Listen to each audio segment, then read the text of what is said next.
Indonesia saat ini kena yang dinamakan middle income trap country, yaitu istilah di mana kelas menengah tidak bisa naik ke kelas atas. Jadi negara Indonesia yang berada di kelas menengah ini tidak bisa naik. Sekali lagi harus digarisbawahi, tidak bisa naik di kelas atas atau tidak boleh. Negara yang terjebak di dalam middle income trap adalah negara yang GDP per kapitanya adalah antara $3.500 sampai $5.000 per kapitanya seperti Indonesia. Banyak negara yang terjebak di kelas menengah itu selama puluhan tahun. Misalnya Brazil itu lebih dari 30 tahun baru keluar dari istilah negara dengan middle class income-nya. Argentina juga sama, puluhan tahun juga baru bisa keluar. Ini yang terkadang membuat kita berpikir, seandainya saja ya kita ini adalah kepala negara Amerika atau kepala negara Cina, di mana keduanya saat ini memainkan perdagangan internasional lebih dari 30%, maaf, lebih dari 70%. Maka negara pasar harus dibuat GDP-nya tidak di bawah dan tidak di atas, di trap. Mengapa? Karena kalau negara-negara pasar tadi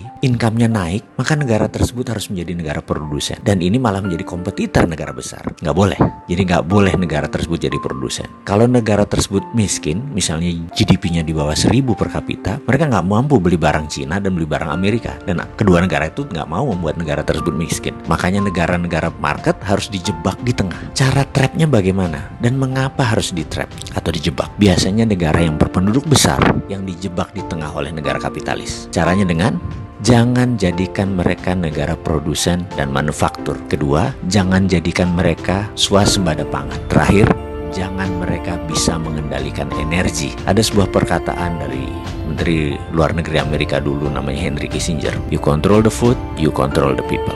You control energy, you control the country. Kalau mau mengendalikan rakyat, kendalikan pangan mereka. Kalau mau mengendalikan sebuah negara, kendalikan energi mereka, minyak bumi mereka. Kita kasih contoh sederhana negara Venezuela yang baru-baru ini. Negara ini menghasilkan minyak lebih besar dari Indonesia. Suatu saat Venezuela melawan dalam tanda petik Amerika dengan menjual minyak mentahnya ke Cina. Amerika marah dan Amerika membuat Venezuela menjadi failed state atau negara gagal dengan financial warfare yang dilakukan oleh economic hitman-nya, pasukannya CIA-nya Amerika. Dan kita semua tahu negara tersebut dalam setahun terjadi hyperinflation. Mata uang Venezuela nilainya jatuh 1.000.000% sampai harus menerbitkan cryptocurrency sebagai ganti mata uang negara mereka. Sebagai catatan, Amerika sangat memperhatikan homeland security-nya. Jadi mulai dari ujung benua Amerika Utara sampai ujung selatan Chile, Argentina harus di bawah kendali Amerika. Jadi ya hal-hal negara seperti Venezuela ini disikat pasti. Oke, kita kembali ke topik. Bagaimana supaya kita keluar dari jebakan middle income country tadi? Kalau saya boleh memberikan saran, bagaimana kalau kita pakai apa yang Taiwan pakai, apa yang Cina pakai, apa yang Singapura pakai, apa yang Jepang pakai waktu di trap dulu, yaitu dengan TINA. Pasti paham kan, wahai pengelola negara, paham TINA.